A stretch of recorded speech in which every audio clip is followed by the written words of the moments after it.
So I got asked a question about how I check student work and how that all works in the workday because there's so much to fit in. I know that there's a lot to fit in, and so I've done it multiple different ways before, so I'll go through some of them and maybe talk about a few that I've heard of people doing or that I've talked to people who have done it or people from my training have done it or suggested it. But it is a lot when a lot of students have um work to check. The very first year I was an assistant, and so um the teacher did a turn-in bin, and I was the mostly the one that was checking the work, but the because she would sit in presentations, but her presentations for like one thing would be 30 minutes. Like if it was like the large bead frame, she would take like 30 minutes to present it. Now, I'd say that because I'll talk about how I do it, and that's not how I do my presentations. But she was also a new teacher, and as I was a new assistant, and she would sit with her manual and like go through every single step before. And I get that for being a new teacher, but also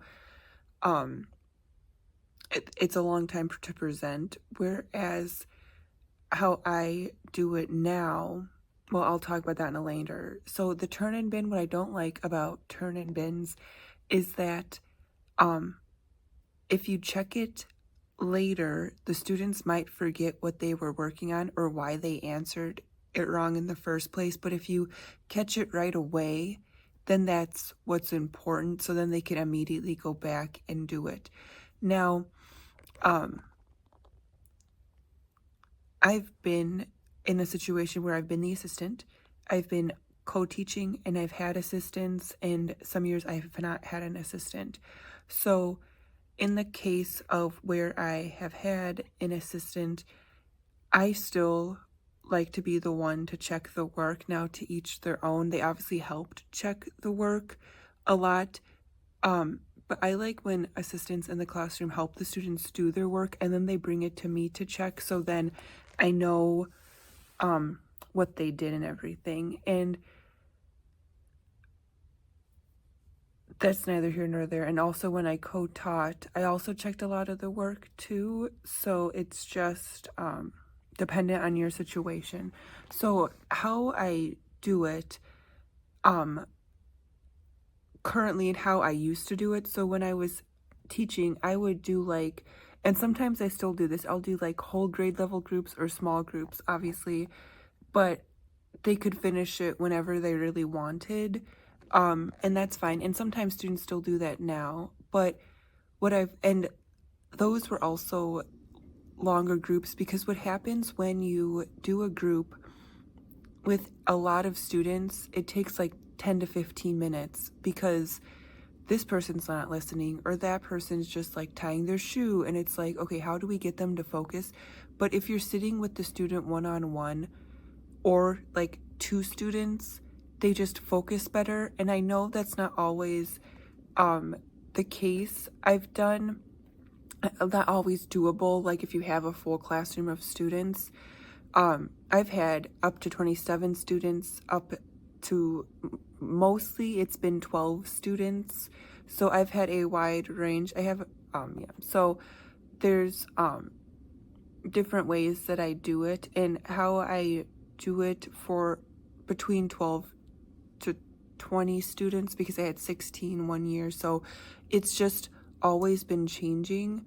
And obviously I also taught through COVID too, so then we had to do individual presentations. So I think that also got me in the mindset of just doing the individual presentation, which I do like. For a lot of presentations that are like grade level specific, for example, like the parts of the circle in third grade, I do that with all my students in third grade at one time. But if it's like where the third grade student needs to see multiplication still, but some are in division, then I'll break them up. And some I'll do individual lessons. And the reason why I do this is because an individual lesson could take like 2 to 5 minutes, and you're going to say, well, if you add that up times the students it still would take a while. But what I like about this and this method, this is why I made the maps too, that I have like my scope and sequence and map, so the student knows where they're at. And at the beginning of the year, like everybody's at the same spot, and then we see if students branch out or go through.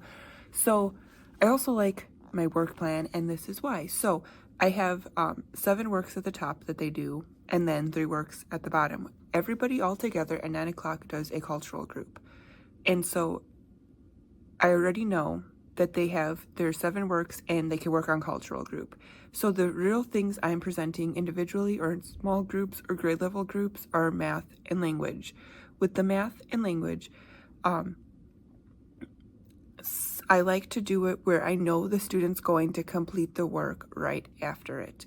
So I know it'd be so simple to say, okay, at 9:15 every day, everybody's getting a language lesson.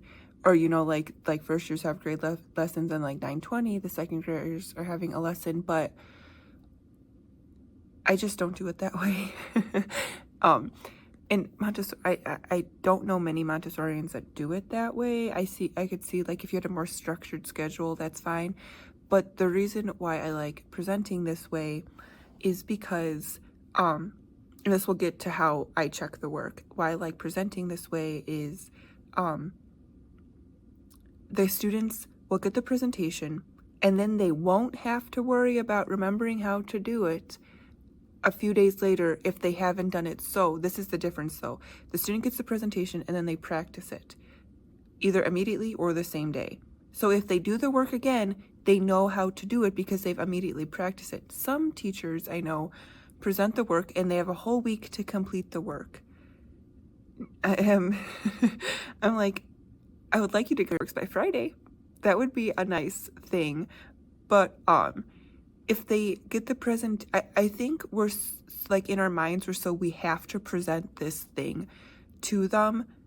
But more we have to follow the child. If it's what do they need for math today, as opposed to they have to have this math and they have to be presented it. Now sometimes I'll do a presentation where everybody can see, and sometimes people practice it right away and sometimes they don't.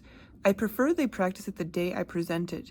That's why I'm like, not all language lessons are on Tuesdays. Some people do it that way and they have the week to do it, but then I can't fit everything in that way. So they get to usually pick a language on Friday and a math because they like to pick, but on Monday, Tuesday, Wednesday, Thursday, for math, I like to try to get one of each of these things. So numeration, time, money, measurement on rotation, like every 3 weeks, crafts, extra concepts, and word problems like every other week. And then the last one is geometry. Geometry will be every week. And usually I like to do it Wednesday, but sometimes it just changes. But I know like I want each kid to get a balanced plate of their work and do it that way. Now, with language, it's the same. It's word study, grammar, symbolizing, writing, and then a reading. So I'll do like a reading group type of thing, but we also do reading work at the end of the day, which is completely different from the group. It's like more of an independent thing. So I'm sitting with these groups of kids. My job is to make sure they get like a math and language presented to them, or pick a math and language work. Usually it's you get a presentation and this is what you're working on that day. And it might seem like a lot, but with all those categories, you could fill it in. So I'm giving a presentation. A student finishes their work. They can wait a few minutes for you to finish the presentation to get their work checked. Sometimes, depending on if there's a distraction in the group, I know you're not supposed to do this, but I'll just like quickly look over at their work, and if it's right, good. Like there's quick things, and that's why I like having the 7 works at the top of the work plan, which are math card, 3 equations, editing, math facts, Raz Kids and typing, and then journal and Wasika. So if a student is in a presentation, they're obviously not doing those works. But if I'm in a presentation with the student and the student goes, I don't know what to do, I'm like, well, did you finish one of your works at the top of your work plan? They're like, oh, I could work on that while they wait for a presentation, you know, if that makes sense. So I know in like a typical environment, people are like one math, one language, and one cultural work. I don't know how that people fill up their days with that, because the kids, especially when they get older, work through tasks so quickly and they just want to be done with their work and complete their work. I understand like if it's a bigger project, but yes, there's just a different expectation. So I can get my presentations in because they know that other 7 works that they could be doing, or they're cultural. So it's really 8 works they can pick from that they're doing while I'm presenting the math and language to the students. And as soon as they finish their work, then I check it. And how I do that is I just say, see if it's right or not. If it's wrong, I explain why it's wrong and they fix it. If it's right, I'm like, good, you got it. Okay, now move on to the next work type of thing. I don't like to save their work to check for later because the students don't remember it. And sometimes students don't get a math or language presentation because they don't get to those works, but they got math and language throughout the morning. And when I say they don't get to those works, I just mean like they don't have a new presentation. And if they have a presentation they haven't done from yesterday, I'm like, go do that work. Like, you didn't finish a language yesterday, go finish this language. And so how I check it is I follow their maps and I check off that they did it. We also use Transparent Classroom to keep track. So let's say I did like a first grader presentation on like capital months, the capitalizations of the months, and we did it all together. But I put in the computer every day. I actually track it every day. You could do it when they like finish automatically, but at the end of the day, I like to let the parents know what the students did. So I'll put in the computer they did, what math they did, what language they did, and then what cultural they did, and then I'll just say like completed the 7 works, or individually which works they had completed out of those. So in the computer, it's already labeled what they did. So if I notice that like the other first years had a presentation, but this one's missing, I know that they need to go back and do that one. And also I keep the maps of the paper versions as well, because sometimes I can't always make it to the computers. So some things I probably shouldn't let them do is I do let them check off their work. I do check work sometimes during presentations. I'll just look over, especially when I don't have an assistant. I'm just like, okay, let me check. Okay, good. And even if I don't fully check it, if it's like editing or whatever, I know I could check it the next day a little bit better in the morning. Like I say, oh, you forgot to do this, or this math fact was wrong. Because when you check it anyways, sometimes you miss things anyways, and I like to know by Friday that like when the paper gets sent home, there's corrections or anything on their paper. Or what I really do for things if they have it wrong, is I'll circle it in a pen so the parents know that they did it, and then once they finish the circle, I'll just check it. So yes, and I don't make them do like 10, 11 problems, because that's just unmanageable for me to check, and that's unmanageable for them to do, or if it's a follow-up work, I'll say like write 5 sentences for this language work. Like if it's synonyms, like write down the synonyms and then like 5 sentences. You don't have to make a sentence for each word, just show me that you know how to write a sentence. So my follow-up works, because I also want the students to feel completed, that they finished their work. And I know some teachers are like, they're always working, you never finish your work. But I feel like with that is if I let the students have a goal to say, okay, finish these 7 things on math, language, and cultural, I would say 75% of students every day finish. The other ones don't, and that's fine.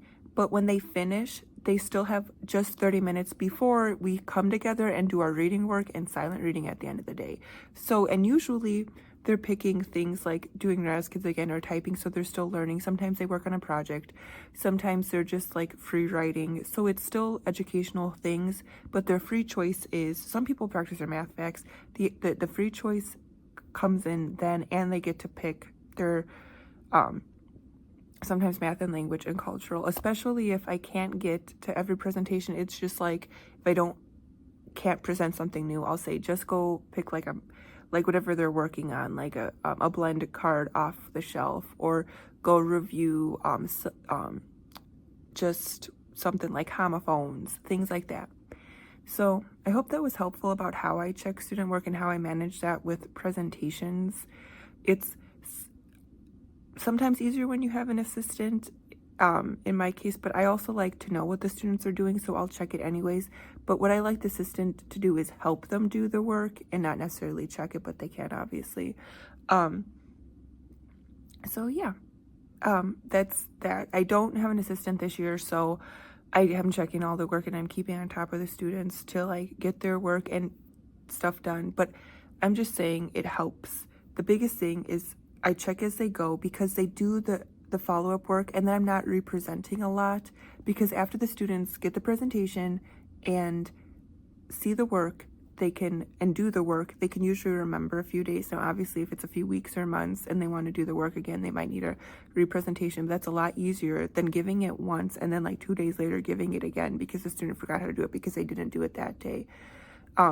So that means it's also nice because I don't have to plan the presentations because I just follow my map I created once.